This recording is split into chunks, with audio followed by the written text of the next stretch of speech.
विशेष त अब हामीले गर्नु सक्ने कामहरू गरिराखेका छौँ है। संसदसितको भेटघाट र संसदलाई बताउनु पर्ने कुराहरू बारम्बार उहाँसित हाम्रो सम्पर्क भइरहेको छ र संसदले पनि अहिलेसम्मको अवस्थामा जे जस्तो तरिकाले भए पनि चाहे त्यो 0 आवरमा होस् दार्जिलिङको विषय लिएर उत्थान भइरहेको छ, गरिरहनु भएको छ। अब यहाँ त अब राजनीतिमा धेरै कुराहरू यस्तो पनि हुन्छन् है, जस्तो कि सबै कुरा फटाफट हुनु सक्दैन। अब हामीलाई विश्वास चाहिँ के हो भने चाहिँ संसदमाथि र बिजेपीमाथि चाहिँ उहाँहरूको मेनिफेस्टोमा सङ्कल्प पत्रमा दार्जिलिङ तराई र डुवर्सको स्थायी राजनीतिक समाधान गर्छौँ भनेर भन्नुभएको छ। अब हाम्रो हिसाबले हो भने स्थायी राजनीतिक समाधान भनेको गोर्खाल्यान्ड हो हाम्रो हिसाबमा है। उहाँहरूले कुन तरिकाले त्यो स्थायी समाधान भन्नुभएको हो त्यो उनीहरूको हो र यही लिएर हामीले संसदसित अथवा बिजेपीको उच्च स्तरीय नेतृत्वहरूसित पनि फोन मार्फत सम्पर्क गरेर हामीले बारम्बार यो बारेमा स्पष्ट गर्नु भनेर भनिरहेका छौँ। हामीले हाम्रो तरिकाले दिनुपर्ने चाप हामीले दिइरहेका छौँ। अब सडक आन्दोलन हामी गर्न सक्दैनौँ किनभने अहिलेको जुन महामारीको परिस्थिति छ, अर्थात् सरकारको एउटा अब विशेष यो माथि अहिलेको अवस्थामा कुनै पनि जमघटहरू गर्न सकिँदैन भन्ने जुन सरकारले नै अब पाबन्दी लगाएको छ, यसैले गर्दा सडक आन्दोलनहरूलाई हामी गर्न सकेको छैनौँ। र दिल्लीतिर जाने हो भने पनि अब दिल्ली गएर मन्त्रीहरूसित भेटघाट होला अरे, तर त्यसले ठोस काम हुन्छ जस्तो लागेको छैन। किन विगतको अनुभवहरूले बताउँछ फोटो खिचाएर कि नेतृत्वहरूसित भेटघाट गरेर मन्त्रीहरूसित भेटघाट त बहुत वर्षदेखि गर्दै आएको, तर अहिलेसम्म ठोस काम केही पनि भएको छैन। र हामी चाहन्छौँ चाँडोभन्दा चाँडो यो समस्याको समाधान होस् है। अब हामीले भनेको छौँ 2024 अगाडि नै यसको समस्याको समाधान हुनुपर्छ भनेर हामीले भन्दै आएको हौँ, भनिरहेछौँ। यो बारेमा कार्यहरू पनि हामीले गरिरहेकै छौँ यसै चाहिँ है। र अब अहिले अब जुन गोर्खालीग पार्टीको तर्फबाट अब धेरै कुराहरू सुनिँदैछ, उहाँले चाप सृष्टि गर्नु अति राम्रो, अति स्वागत योग्य है। तर हामीलाई चाहिँ के लाग्छ भने यो अनसनको कार्यक्रम अब फेरि उहाँहरूको त अलिक ठुलै कुराहरू पनि छन्, आमरण अनसन बस्ने कुराहरू छ। अब आमरण अनसन दार्जिलिङमा बसेर चाहिँ केही फाइदा हुन्छ जस्तो चाहिँ लाग्दैन। दार्जिलिङमा 86 सालदेखि आन्दोलन भएको गोर्खाल्यान्डकै लिएर है। अब यो आन्दोलनमा कतिजना शहीद भए, सरकारी बेसरकारी हिसाबमा यदि गर्नु हो भने अब सरकारको एउटा हिसाब होला, बेसरकारी हिसाबले 1200 को मृत्यु भयो भन्दैछ। दार्जिलिङ केन्द्रित आन्दोलन दार्जिलिङ तराई डुवर्स, तर यसको उपलब्धि के भयो? जुन उपलब्धि हामीले पायौँ अब त्यो उपलब्धि पनि ठोस केही पनि भएन। त्यो पनि पछाडि गएर डिजिएससी बन्यो, त्यो पनि थोत्रे भयो, ग्यारेजमा हाल्नुपर्छ भनेर त्यस बेलाका चेयरम्यान स्वयंले भन्नुभयो। त्यहाँदेखि पछाडि फेरि 2007 सालदेखि नयाँ एउटा पार्टीको जन्म भयो है। पार्टीको जन्म भएर उहाँले पनि गोर्खाल्यान्डलाई नै प्रथम उहाँहरूको इस्यु बनाए। 7 देखिको झन्डै 11 सम्म आन्दोलन भए।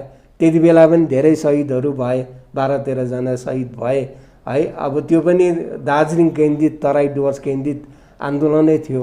त्यसको उपलब्धि पनि के भयो भन्दा जिटिए पायौँ हामीले। त्यो पनि पछाडि गएर 5 वर्ष चल्दा नचल्दा त्यो पनि त्यो खतम भयो है। फेरि पछाडि गएर 17 मा आन्दोलन भयो, त्यो पनि दार्जिलिङ तराई डुवर्स केन्द्रितै थियो। त्यसले पनि ठोस उपलब्धि आजसम्म पनि हामीले पाउन सकेको छैनौँ। अति राम्रो, अति स्वागत योग्य क्रामाक्पाको हिसाबले उहाँलाई हामी स्वागत गर्छौँ। यो आन्दोलन अझै दीर्घकामी होस्, लामो दिनसम्म चलोस्। तर हामीलाई लाग्छ यो आन्दोलन यहाँ नगरेर दिल्ली केन्द्रित गर्नु सक्यो भने चाहिँ यसले ठोस परिणाम निस्किन्थ्यो होला। र हाम्रोबाट सहयोग गर्नुपर्ने कुरा अर्थात् हामीले है अब उहाँहरूको पहिला हेर्नु पर्यो हामीले कि कस्तो तरिकाको कार्यक्रम हो, कति दिनसम्म चल्ने कार्यक्रम हो। अब यो सबै हेरेर हाम्रो यदि अब सहयोग गोर्खाल्यान्डको निम्ति हो भने हामी भन्दैछौँ कृष्ण छोडेर कंसले पनि जति गर्छ भने हामी उसलाई सपोर्ट गर्छौँ। हामीले बिजेपीलाई सपोर्ट गरेको पनि यही राज्यको निम्ति मात्र हो, मुद्दाको निम्ति हो। अरू बिजेपी यो तपाईँले केही क्षण अघि मात्र भन्दै हुनुहुन्थ्यो है, पिपिएस ठगिरहेको छु, के कारणले? सबभन्दा ठुलो कुरा चाहिँ के हो भने इमान्दार राजनीति यहाँ गरिँदैन।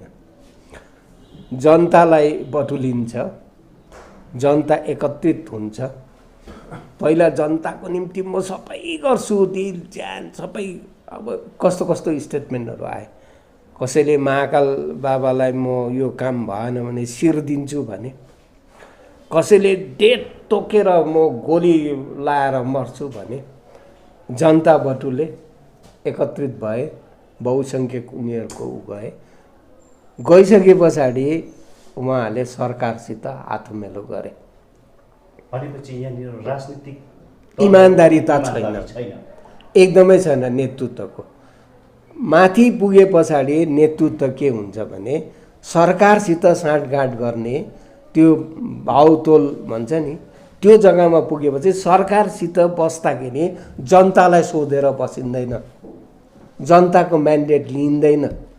जनताले एउटा कुरामा आन्दोलन गरेको हुन्छ, एउटा उसमा बलिदान दिएको हुन्छ, त्यसलाई चटक्क सबै बिर्सेर नेता मात्रै गएर सरकारसित सम्झौता गरेको इतिहास चाहिँ हाम्रो छ।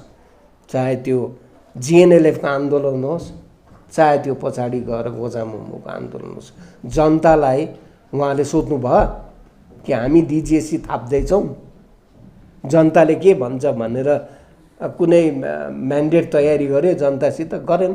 नेता मात्रै बसे, नेता बसेर सरकारसित सम्झौता भयो।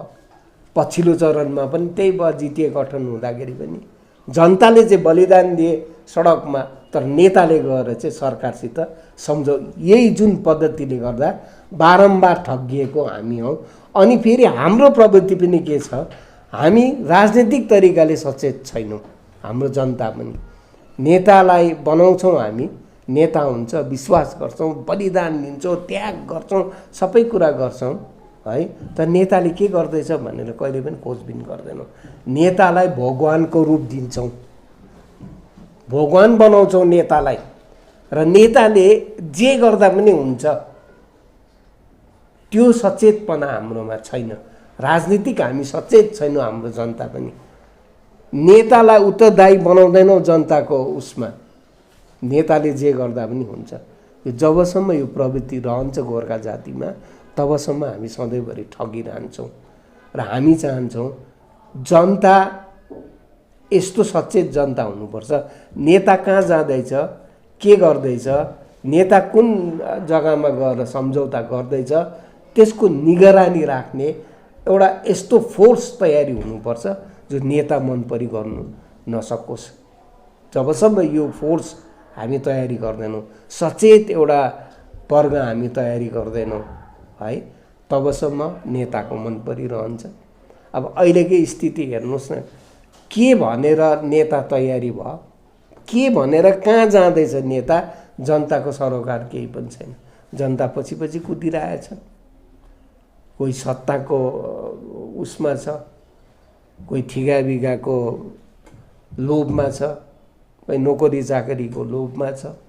यसलाई गऱ्यो भने यो हुन्छ होला, तर नेतालाई उत्तरदायी बनाउने, नेतालाई समाउने जग्गा चाहिँ कहाँ राखेको छौँ हामीले, यो कुरा चाहिँ हुनुपर्छ। चेक एन्ड ब्यालेन्स हुनु पऱ्यो नि त। नेता पनि सही हुनु पऱ्यो, नेता डर राख्नु पऱ्यो जनताको, तर जनताको केही डर राख्नु पर्दैन नेताले। ऊ भगवान हो, उसलाई भगवान बनाइन्छ, उसले जे गर्दा पनि एकदम ठिक गर्छ भन्ने जुन सोच हामीले पालेका छौँ, यसै कारण गोर्खा जाति बारम्बार ठगिएका हुन्।